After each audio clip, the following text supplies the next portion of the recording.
Oleh karena itu dengan pidana mati. Terpidana kasus pembunuhan berencana Brigadir Yosua Huta Barat, Ferdi Sambo, batal dihukum mati. Vonis mati Ferdi Sambo dianulir Mahkamah Agung lebih ringan, menjadi penjara seumur hidup. Terdakwa Ferdi Sambo, SH, SIK, MH, putusan PN, pidana mati, putusan PT, menguatkan, amar putusan kasasi, tolak kasasi penuntut umum dan terdakwa dengan perbaikan kualifikasi tindak pidana dan pidana yang dijatuhkan.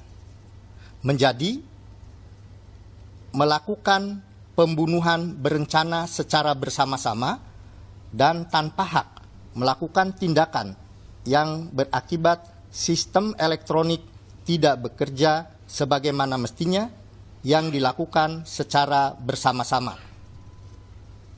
Pidana penjara seumur hidup. Tak hanya Sambo, 3 terdakwa pembunuhan Brigadir Yosua lainnya juga mendapat keringanan hukuman, yakni istri Ferdi Sambo, Putri Chandrawati, dari 20 tahun menjadi 10 tahun penjara. Ricky Rizal dari hukuman 13 tahun menjadi 8 tahun penjara. Dan Kuat Ma'ruf dari 15 tahun menjadi 10 tahun penjara. Sementara itu, sang justice kolaborator Barada Richard Eliezer telah bebas dari lembaga pemasyarakatan. Eliezer dinyatakan sudah menjalani program cuti bersyarat sejak Jumat 4 Agustus 2023 hingga 31 Januari 2024. Mantan ajudan Ferdi Sambo ini divonis 1 tahun 6 bulan penjara pada pertengahan Februari 2023. Eliezer dinilai bersalah turut terlibat dalam pembunuhan berencana terhadap Brigadir Yosua yang diotaki Ferdi Sambo. Pembunuhan terjadi pada 8 Juli 2022 di rumah dinas Ferdi Sambo di Duren 3, Jakarta Selatan. Peristiwa ini awalnya disebut tembak-menembak antara Eliezer dan Yosua karena ada dugaan pelecehan terhadap istri Sambo. Sempat menjadi sorotan publik, proses persidangan Sambo CS telah berlangsung berbulan-bulan, mulai pertengahan Oktober 2022 hingga Februari 2023. Tim Liputan, Kompas TV.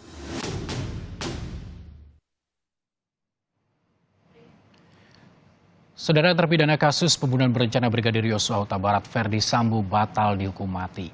Permohonan kasasi Sambo dikabulkan oleh Mahkamah Agung. Selain Sambo, terpidana lain yakni ada Putri Chandrawati, Ricky Rizal, dan Kuat Ma'ruf juga dikurangi masa hukuman penjara. Apa dasar hukum yang dapat mengubah putusan pengadilan tinggi? Lalu apa juga tanggapan dari keluarga Brigadir Yosua? Kami akan perbincangkan bersama kuasa hukum keluarga Brigadir Yosua Martin Lukas Simanjuntak dan pakar hukum pidana Hipnu Nugroho, serta ada orang tua dari Brigadir Yosua, Saudara Samuel Huta Barat. Selamat pagi, Bang Martin, Prof. Hipnu, dan juga Pak Samuel. Selamat pagi. Terima kasih telah meluangkan waktunya di Sapa Indonesia pagi hari ini. Selamat pagi, selamat pagi. Bang Martin, saya akan ke Anda terlebih dahulu. Tentu ini putusan dari Mahkamah Agung atas kasasi terhadap Sambo ini membuat kekecewaan. Dan ada pertanyaan mungkin apa yang dipertimbangkan oleh Mahkamah Agung dalam melakukan putusan ini. Bagaimana tanggapan Anda, Bang Martin? Yang pertama ya mengenai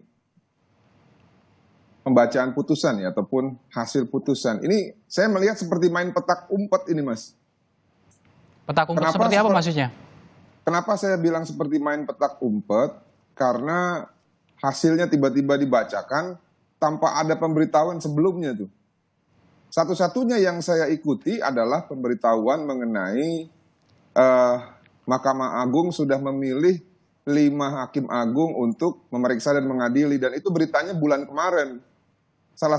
Dua dari hakim adalah hakim yang pernah menjatuhkan hukuman mati dalam persidangan yang di Medan itu ya, yang hakim dibunuh oleh istri. Nah, kenapa saya bilang seperti main petak umpet? Negara ini kan diurus ya, harusnya secara transparan.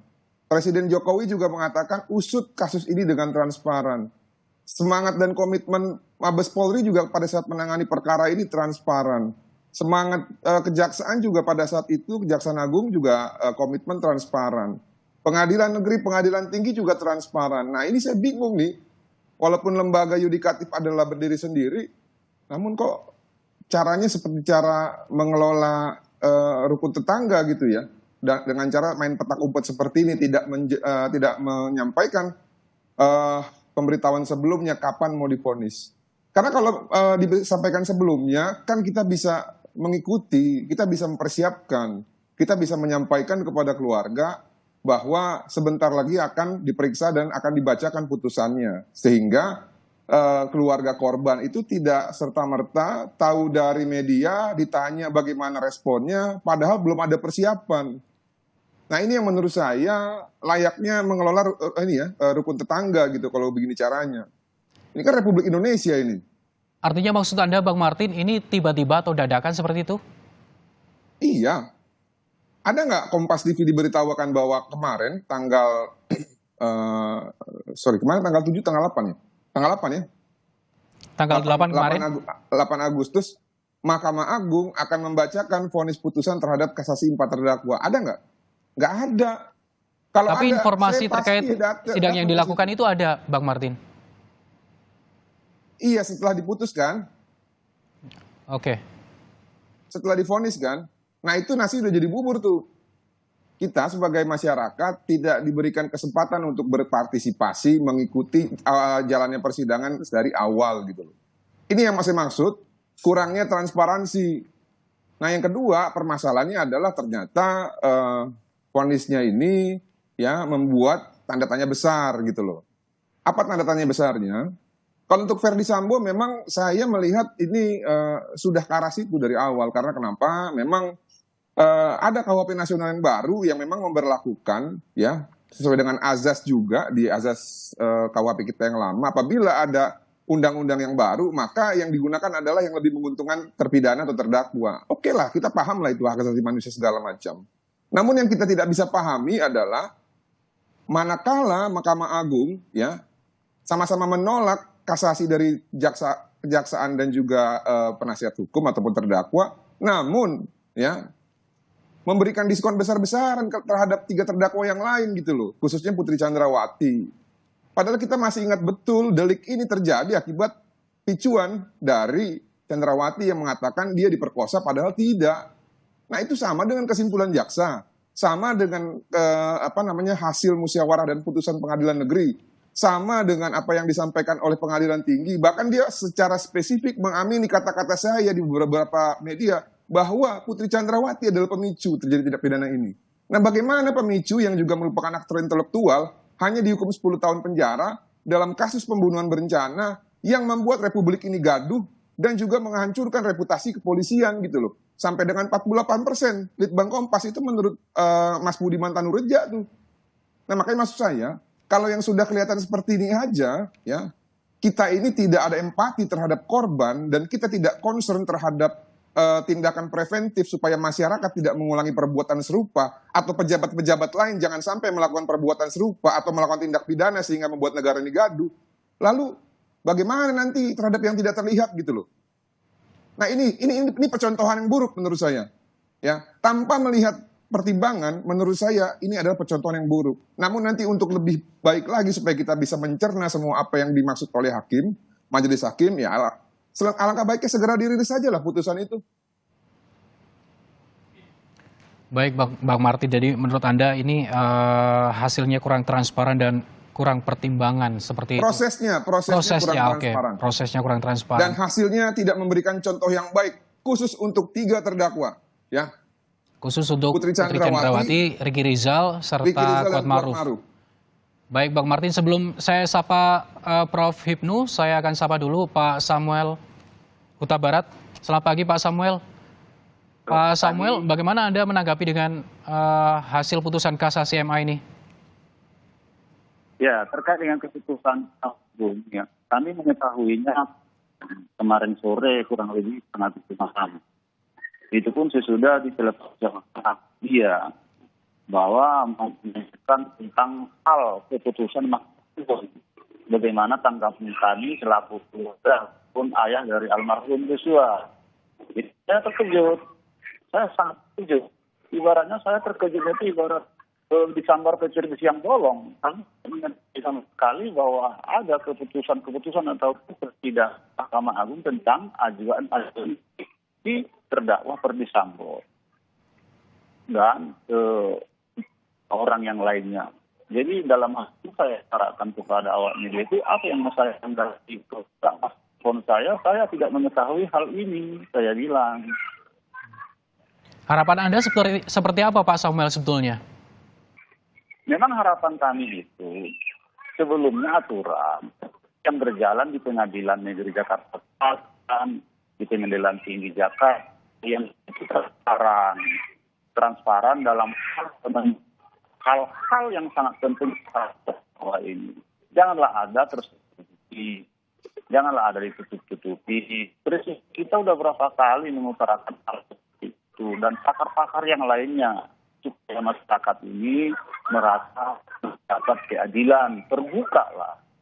Nah, secara senyap begini tiba-tiba ada. Dalam hal ini kami sangat membingungkan masyarakat kecil. Apalagi kami orang tua dari almarhum Joshua. Baik Pak Samuel, jadi artinya Anda juga beranggapan bahwa ini prosesnya kurang transparan tanpa pemberitahuan. Kita langsung ke Prof. Hipnu untuk menjelaskan masalah ini. Prof. Hipnu, bagaimana Anda menilai proses sidang kasasi ini? Ya, begini Mas, saya sepakat Pak Samuel ya. Kalau kita lihat putusan PN itu terbuka untuk umum, putusan PT itu juga disiarkan media. Memang Bang Martin, pengumuman secara tertulis ada di PT ada. Tapi yang harusnya mengikuti apa yang di PT itu terbuka. Jadi media itu merilis. Nah, itu yang tidak dilakukan. Tahu-tahu sore ada pengumuman dari juru bicara. Ini saya kira yang menjadikan suatu kurang baik di dalam suatu proses peradilan kita. Karena inginnya kita, prinsip hukum itu adalah peradilan terbuka untuk umum. Prinsip itu. Kenapa prinsip terbuka untuk umum? Karena biar semua orang mendengar, semua mengetahui, semua menganalisis. Nah, dalam hal putusan kasasi kemarin tidak ada. Tahu-tahu sore. Coba kalau pagi itu sudah diumumkan, saya kira seluruh masyarakat akan melototi media, melototi putusannya, apa pertimbangannya dan sebagainya. Ini enggak, kaget. Itu yang pertama. Kemudian yang kedua, kalau kita lihat pertimbangan putusan, juga kita sampai sekarang belum tahu. Yang jadi masalah adalah sekarang putusan pemidanaannya. Yang jadi putusan pidananya oke lah. Kalau dari segi keadilan, Pak Samuel pasti ini nggak adil karena hilang nyawa. Tapi dari pendekatan norma, ini saya kira suatu putusan yang dapat bisa dieksekusi. Karena kalau putusan pidana mati itu sampai detik ini, hari ini pun kayaknya masih moratorium. Jadi ada ratusan pidana mati, khusus narkotika itu tidak menjadi mati-mati. Nah, ini eksekusi. Nah, karena hukum itu kan finishes operative, hukum itu harus selesai. Kan itu. Nah, kemudian yang ketiga terdakwa tadi, ini juga tidak tahu. Yang kami dengar, pertimbangan putusannya adalah merubah, Bang Martin, dari dulunya turut serta menjadi bersama-sama. Nah, konteks turut serta ini kan kalau kemarin diskusinya adalah ada suatu relasi kuasa. Tapi kalau bersama-sama itu adalah ada suatu kehendak yang sama, meeting of men. Pertanyaannya, kalau kehendak sama, kenapa hukumannya menjadi ringan? Ini yang menjadi kita tidak tahu alasannya. Tapi memang dari segi teori, Mas Gale, hukum itu kan pidana itu kan minimal hakim itu punya keterbatasan itu hanya minimal 1 hari dan maksimal seperti pasal-pasal yang ditentukan dalam pasal yang diancamkan dalam dakwaannya. Jika memang bebas, apakah dari 15 menjadi 10 tahun, dari 13 menjadi 8 tahun, masih dari koridor. Tapi kan yang kita lihat pertimbangan amar, karena namanya putusan Mahkamah Kasasi itu adalah judek juris, bukan judek faksi. Judek juris itu ada pertimbangan hukumnya seperti apa. Apakah dalam pengadilan itu ada salah mengadili? Apakah pengadilan itu salah menerapkan hukum? Apakah pengadilan itu melebihi batas kewenangannya? Itu yang dia lihat. Itu Mas Gale, matur. Prof. Hipnu, jika Anda tadi menyampaikan bahwa dalam persidangan di pengadilan negeri terbuka, PT juga terbuka, lalu di MA ini tertutup, sebetulnya dalam sidang sebelum-sebelumnya dalam kasasi ini seperti apa Anda melihatnya? Ya, bukan begini Mas Gale. Itu terbuka, tapi terbuka dalam arti internal. Harusnya yang diinginkan, karena ini kasus yang menyedot masyarakat, terbuka itu semua publik melihat. Itu loh. Ini, saya kira di Mahkamah Agung tidak tertutup, terbuka. Tapi terbuka terbatas dalam koridor di Mahkamah Agung. Yang diinginkan Bang Martin, Pak Samuel itu terbuka itu adalah terbuka semua bisa melihat media. Seperti halnya pada saat putusan pengadilan banding, apalagi pengadilan negeri.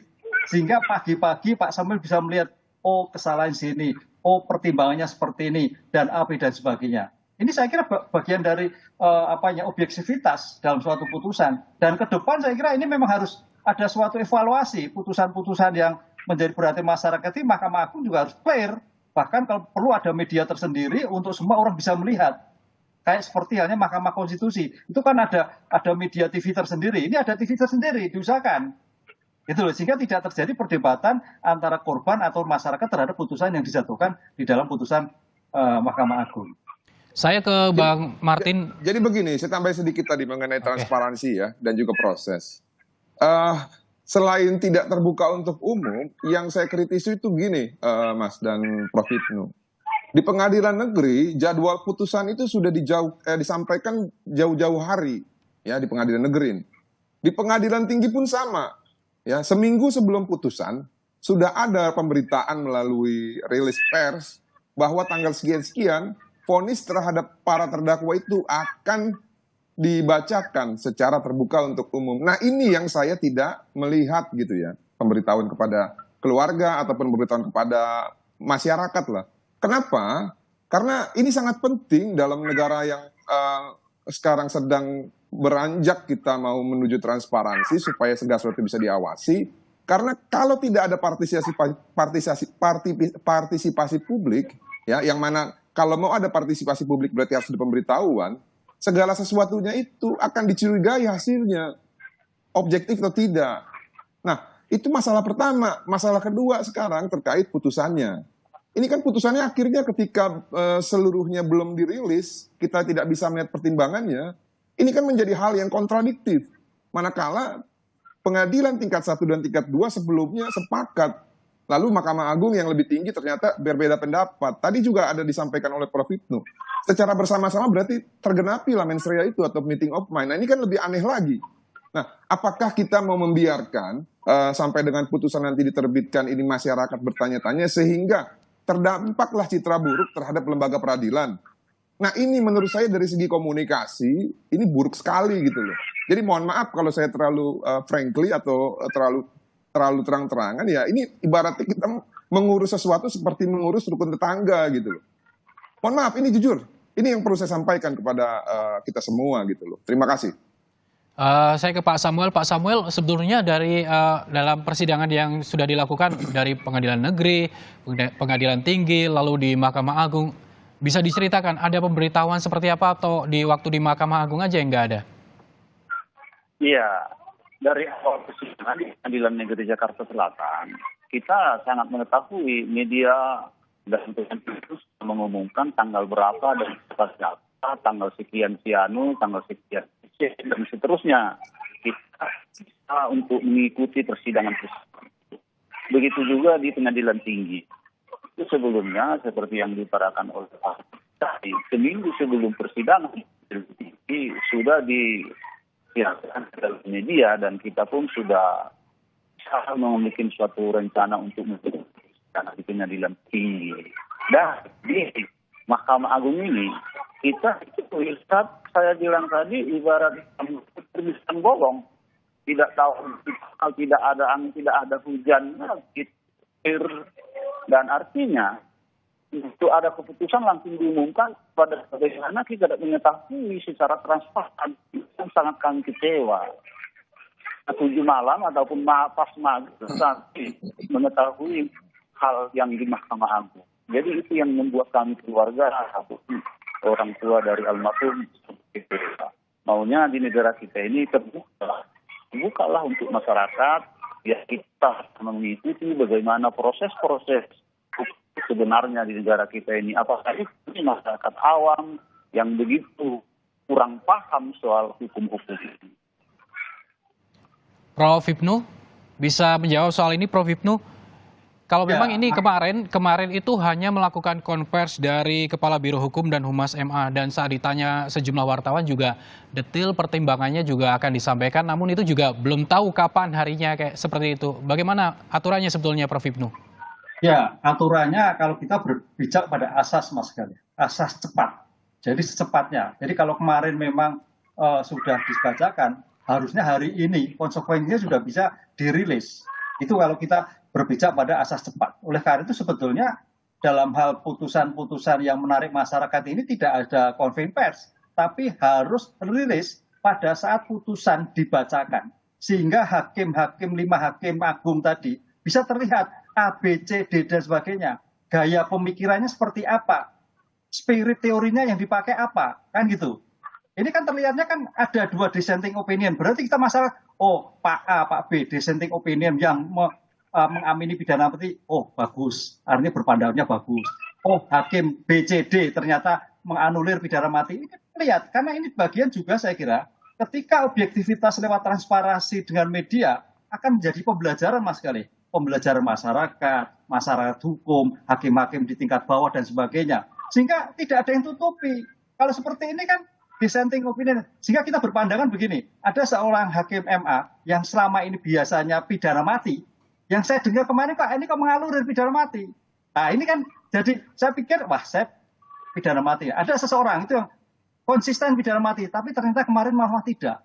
Apa ini seperti yang disampaikan Bang Martin tadi karena ada perubahan undang-undang seperti itu, Prof? Ya itu kan gini, melihatnya bukan sifat undang-undang Mas. Kita melihatnya bahwa suatu hukuman itu melihat aspek jera yang bersifat retributif, pembalasan. Itu penting. Ataupun pelaksanaan itu nanti ada pemaafan, ada terkait dengan bersyarat, itu lain soal. Tapi ketika hukuman dijatuhkan itu menjadikan masyarakat kaget, jera, tidak ada tindakan lagi. Itu Mas, jadi spirit psikologi menurut saya, setiap putusan dijatuhkan itu mendapatkan efek jera. Walaupun nanti dalam pelaksanaannya ada perubahan undang-undang, itu lain soal. Tapi menjadikan efek jera sebagai hukum retributif, sebagai pembalasan kasus yang menyangkut masyarakat, itu harus mencerminkan keadilan masyarakat. Lain kalau kasus-kasus terkait rehabilitatif, misalkan pencurian, penggelapan, itu kan keadaan faktor bisa diperbaiki, gitu Mas. Apalagi terhadap restoratif. Inilah yang harus dipertimbangkan makna pemidanan yang mana yang merupakan retributif, mana yang rehabilitatif, mana yang restoratif. Baik, boleh tambahin Prof. sedikit? Ya, siap. Silakan, Bang Martin. Jadi begini, sebelum putusan Mahkamah Agung ini, jauh-jauh hari ketika media sudah tidak menyoroti perkara Ferdi Sambo dan yang lain, ya seluruh media, saya sudah sampaikan melalui kanal YouTube Irma Huta Barat bahwa bahwa ada 2 fenomena yang akan mempengaruhi putusan Mahkamah Agung nanti. Apa itu? Yang pertama, melalui putusan nomor 20 tahun 2023, saya lupa nomornya berapa, Mahkamah Konstitusi, ya. Mahkamah Konstitusi sudah mengeliminasi hak ataupun kewenangan jaksa untuk mengajukan PK dalam hukum pidana. Itu pertama. Yang kedua, ada eksaminasi putusan Ferdi Sambo tingkat pengadilan negeri yang dilakukan oleh 10 guru besar, ya, yang dalam kritisinya terhadap putusan tersebut itu banyak sekali mengkritisi putusan-putusan pengadilan negeri. Seperti contoh, pasal 340 tidak cocok diterapkan pada Ferdi Sambo, seharusnya 338. Motif itu tidak digali. Lalu perannya Putri dianggap terlalu berlebihan dalam vonis tersebut. Nah, akhirnya apa yang saya khawatirkan, ya, ini terjadi kemarin. Di samping tadi proses tidak transparan tersebut. Nah, oleh karena itu, ya, sebenarnya kalau untuk korban, Mas, Pak, ini udah selesai. Secara hak korban untuk mendapatkan keadilan dalam tingkat sistem peradilan ini sudah selesai. Nggak ada lagi haknya. Nah, yang justru memiliki hak yang paling menguntungkan saat ini adalah terdakwa Ferdi Sambo, terdakwa Putri Chandrawati, terhadap terdakwa Ricky Rizal, dan juga terdakwa Kuatmaruf ataupun terpidana ini. Kenapa demikian? Mereka masih memiliki upaya hukum luar biasa yang bisa mengurangi hukuman mereka, tapi tidak bisa menambahkan hukumannya gitu loh. Makanya mereka ini sekarang dalam posisi yang sangat diuntungkan. Melalui peninjauan kembali ya Bang Martin ya? Iya, kita nggak tahu nanti. Hari ini mereka disunat 50%. Nggak tahu nanti senyap lagi, mungkin langsung bebas nanti pada saat PK. Kita nggak tahu. Tapi ya kembalilah. Inilah hukum di Indonesia. Jadi kalau Baik. ada orang yang bilang no viral, no justice, ya, ataupun ada orang bilang hukum tajam ke atas, hukum tajam ke bawah, tumpul ke atas, ya mereka nggak salah juga, karena ada contohnya gitu loh. Nah, contohnya yang buat siapa? Ya petinggi-petinggi ini sendiri. Begitu. Makanya ini sangat menarik untuk kajian akademisi nanti gitu loh. Ya, makasih. Ya, Bang Martin, Prof. Hipnu dan juga Pak Samuel, kita nanti akan lanjutkan kembali terkait dengan sebetulnya apa pertimbangan dari Mahkamah Agung atas putusan kasasi terhadap Ferdi Sambo, Putri Chandrawati, dan Ricky Rizal, termasuk juga Kuat Ma'ruf. Usai jeda, kami kembali. Kembali di Sapa Indonesia Pagi, Saudara. Kami masih terhubung dengan kuasa hukum dari keluarga Brigadir Yosua Huta Barat, ada Martin Lukas, dan juga Prof. Hipnu, pakar hukum pidana, serta ayah Brigadir Yosua Samuel Huta Barat. Saya akan langsung ke Prof. Hipnu. Prof. Hipnu, tadi seperti yang dikatakan Bang Martin bahwa upaya dari pihak keluarga ataupun korban ini tidak bisa dilakukan setelah adanya kasasi ataupun putusan kasasi ini. Menurut Anda seperti apa, Pak, penilaiannya? Ya, memang kalau kita lihat hak negara hak negara bagi korban itu sudah bisa dilakukan baik pada tingkat peradilan pertama, peradilan kedua, sampai peradilan ketiga. Ini negara sudah optimal bagaimana negara mewakili masyarakat, mewakili korban, menuduh kan itu kan, barang siapa menuduh membuktikan. Lah ini jaksa sudah menuduh dan bisa dibuktikan bahwa apa yang terjadi dalam suatu peristiwa itu terbukti semua. Sekarang permasalahannya tergantung tinggal pidananya, kan gitu kan. Jadi aspek perumusan sudah terbukti, pidananya ini yang menjadi ganjalan kenapa hukumannya pidananya tidak seperti yang dibayangkan ketika pada putusan pengadilan negeri atau pengadilan tinggi. Memang dalam undang-undang, hakim itu punya kebebasan minimal 1 hari dan maksimal yang ditentukan dalam undang-undang. Maksimal yang ditentukan undang-undang yang kalau semua itu diancamkan 340 berarti adalah pidana mati. Nah gitu Mas. Karena hakim itu akan dikatakan salah kalau memutus melebihi yang diancamkan dalam undang-undang yang disebutkan dalam surat dakwaan. Begitu. Ini kemarin sudah dibawa. Nah, pertanyaannya, aspek yuridis apakah? Aspek sosiologis apakah? Aspek filosofis apakah yang menyebabkan misalkan Bu PC dari 20 menjadi 10 tahun? Dari Kuat Ma'ruf dari 15 menjadi 10 tahun. Dari Ricky Rizal dari 13 menjadi 8 tahun. Ini yang kita belum muncul. Sebetulnya kalau kita melihat terminologi Undang-Undang Kejaksaan yang baru, Mas Martin, ada kemungkinan bahwa jaksa itu bukan PK, tapi kemarin sudah di Mahkamah Konstitusi tutup, wah enggak boleh. Ya, itu sebetulnya mengantisipasi sebetulnya kalau memang ada suatu masalah yang krusial. Jadi sebetulnya permohonan di Undang-Undang jaksa bisa PK itu bukan karena dalam rangka untuk penggunaan secara umum, tapi secara spesial. Kaitannya barang bukti yang yang belum terlihat dan sebagainya. Itu sebetulnya. Tapi ya sudah, karena kita taat hukum, Mahkamah Konstitusi menyatakan tidak bisa. Ya udah. Nah, oleh karena itu saya kira sekarang tinggal bagaimana hukuman yang sudah dijatuhkan di sini terhadap majelis PK nanti itu betul-betul mencerminkan keadilan. Karena tadi sampaikan Bang Martin, putusan PK itu tidak boleh melebihi putusan yang dijatuhkan pada tingkat kasasi. Jadi kalau artinya Bu PC itu 10 tahun ya bisa tetap atau bisa berkurang. Gitu. Baik, Prof. Hipnu. Pak Samuel, untuk menanggapi hal ini, berarti artinya kan sudah tidak ada yang bisa dilakukan oleh pihak keluarga terkait dengan putusan Mahkamah Agung terkait dengan kasasi Sambo, Putri Chandrawati, Ricky Rizal, dan juga Kuat Ma'ruf. Lalu, apa sudah merasa ikhlas dengan putusan ini, Pak Samuel? Yang pertama, ya merasa kecewanya di Mahkamah Agung ini. Itu yang pertama. Kami merasa kecewa tentang keadilan di Mahkamah Agung ini. Kami tidak mengetahui ataupun tidak ada ya diberitahukan tentang keputusan daripada Mahkamah Agung. Kalau soal keputusan Mahkamah Agung itu, ya soal prosesnya ataupun soal tanggapan kami itu kan aja sama proses hukum yang berjalan. Merasa kecewa, namun tetap akan menghormati hukum yang berlaku. Seperti itu, Pak Samuel. Iya, tentu kita di negara hukum tentu menghormati proses hukum yang sudah berjalan.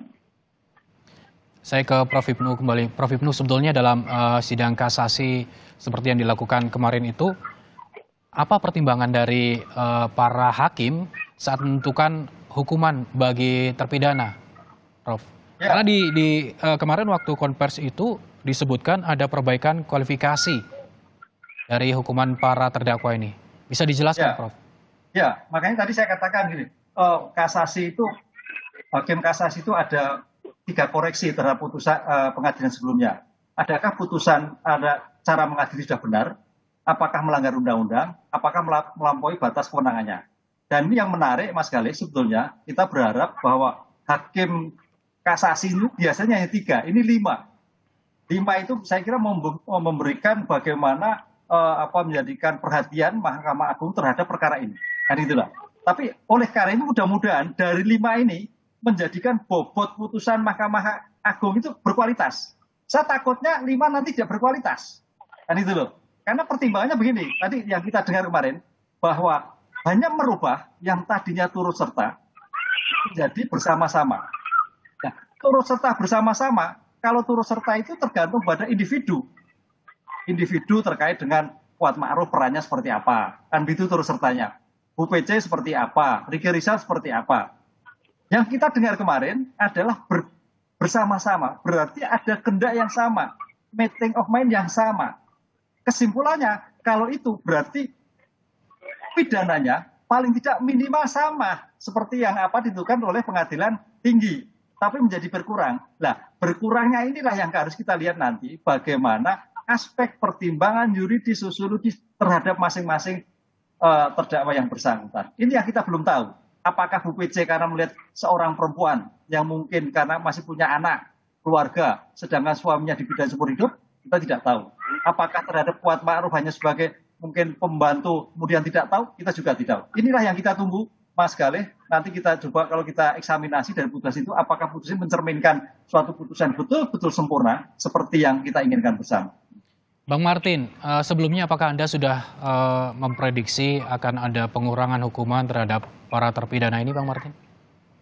Saya sudah prediksi jauh-jauh hari. Memang kasus Ferdi Sambo ini ya, beliau ini memang sangat sekali diuntungkan oleh faktor alam ya. Kenapa saya bilang faktor alam? Ya semua sih memang terjadi tidak karena kebetulan ya. Karena memang sudah ada ancang-ancang dari pendahulu-pendahulu kita akademisi hukum untuk merubah KUHP yang lama menjadi KUHP baru. Namun memang karena putusnya di 2023 dan juga ada azas hukum yang mengatakan bahwa apabila terpidana ya dalam menghadapi proses hukum dihadapkan dengan 2 hukum ataupun pasal yang satu memberatkan dan satu menguntungkan, maka yang dipakai adalah menguntungkan. Nah ini kan aturan hukum harus kita terima memang, tapi kan memang kembali lagi tadi fenomena ini di samping fenomena yang 2 tadi ya, jaksa dihilangkan kewenangan untuk PK dalam putusan Mahkamah Konstitusi dan juga ada eksaminasi dari 10 guru besar yang juga ternyata salah satunya itu adalah wakil menteri gitu ya. Nah, ini kan fenomena-fenomena yang sudah saya prediksi dari sebelum putusan yang akhirnya benar-benar terjadi. Apakah ini mempengaruhi? Tentu ya mengenai hak dari korban. Tentu ini sangat mempengaruhi. Nah, mengenai pertimbangan, apakah ada hubungannya dengan kajian dari 10 guru besar? Nanti kita lihat. Karena kan semua masing-masing ada naskahnya, ya, baik yang hasil eksaminasi putusan maupun pertimbangan majelis hakim dalam putusan Mahkamah Agung itu semua ada. Nanti kita akan compare apakah pertimbangan itu mirip atau tidak. Kalau mirip ya berarti memang faktor geografis tadi itu semuanya kan sebuah kebetulan, tapi kebetulan juga menguntungkan. Nah, khusus untuk Bapak Ferdi Sambo, ya, saya itu memang melihat penjara seumur hidup memang jauh lebih sakit ya buat terpidana ketimbang dia dieksekusi yang mungkin kalau dieksekusi dia tidak punya kesempatan untuk bertobat. Makanya saya berharap betul ya dalam memori kasasinya beliau ini, baik yang dibuatkan oleh penasihat hukum itu nanti ada satu instrumen yang sifatnya itu pengakuan, ya. Karena kalau memang ada pengakuan di situ, ya saya pikir mungkin nanti keluarga bisa legowo lah ya. Kalau memang benar-benar itu gitu loh pertimbangannya. Namun yang lebih penting begini, Mas. Tadi yang disampaikan oleh Prof. Ibnu bahwa putusan ini sudah bisa dieksekusi dalam artian sekarang kan Pak VFS ini ditempatkan di rutan Makobrimob, ya. Ini menurut versinya ya, walaupun saya nggak tahu benar nggak sih di penjara. Nah, seharusnya pagi ini sudah bisa dieksekusi, rekan-rekan media sudah bisa melihat ada kejaksaan ya datang ke Makobrimob dan mengambil Bapak FS dan diberikan ke rutan tempat di mana dia akan menjalankan pidananya. Nah ini yang kita nanti nih, ya. Karena kasasi ini sudah berkekuatan hukum tetap itu ya Pak? Iya, supaya masyarakat, apalagi keluarga korban mengetahui benar nggak sih Pak Ferdi Sambo itu ada di penjara? Benar nggak sih Pak Ferdi Sambo itu sekarang sedang direhabilitasi oleh negara karena melakukan tindak pidana? Kan ini yang kita nanti-nanti nih, ya. Nah kalau benar, ya puji Tuhan, alhamdulillah.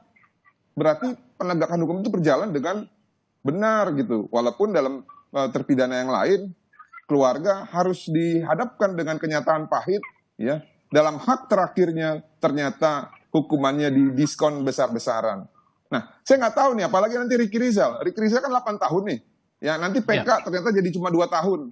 Nanti banding lagi, bisa lagi jadi polisi. Ya nanti semuanya serba kebetulan. Saya juga bingung nih, kadang-kadang akhir-akhir ini negara ini sering banget kebetulan gitu ya. Makanya ini jadi pertanyaan besar juga kita lah, ya. Makasih. Baik, Bang Martin, saya ke Pak Samuel. Terakhir Pak Samuel, mungkin apa yang ingin disampaikan atas putusan kasasi ini dari pihak keluarga? Kalau soal terkait putusan Mahkamah Agung ini, kami tidak banyak kami cuma merasa kecewa itu saja, merasa kecewa. Begitu tiba-tiba ada pengumuman atau dari juru bicara Mahkamah Agung, tempat terdakwa itu sudah temannya dari hukuman mati dari 20 menjadi 10, dari 15 menjadi 10, dan dari 13 menjadi 8 tahun. Jadi, dalam hal inilah kami yang sangat kecewa. Tentu itu ada proses pertimbangan oleh Mahkamah Agung. Tapi dalam hal ini kami sangat berharap ke depannya ini proses hukum yang berada di negara kita maunya seperti yang diutarakan oleh Presiden. Baik, terima kasih Pak Samuel. Terakhir untuk Prof. Hipnu. Singkat saja Prof. Ini tadi kan atas putusan kasasi ini apakah memenuhi rasa keadilan? Lalu apakah ini juga akan mempengaruhi kepercayaan publik terhadap pengadilan? Singkat saja Prof. Ya, kalau keadilan saya kira bisa ditanyakan ke Pak Samuel itu. Keadilan itu banyak pendekatan pada keadilan si korban atau keadilan masyarakat. Ini versinya sendiri-sendiri. Atau bagaimana dengan pengaruh publik itu? Ya, tapi kalau terhadap kepercayaan pengadilan kayaknya tercederai. Tadinya yang sudah memberikan suatu dukungan penuh dengan putusan Mahkamah Agung itu agak sedikit menjadikan turun kembali. Baik, terima kasih Prof. Hipnu, Bang Martin dan juga Pak Samuel telah bergabung bersama kami di Kompas TV di program Sapa Indonesia pagi hari ini. Sampai jumpa.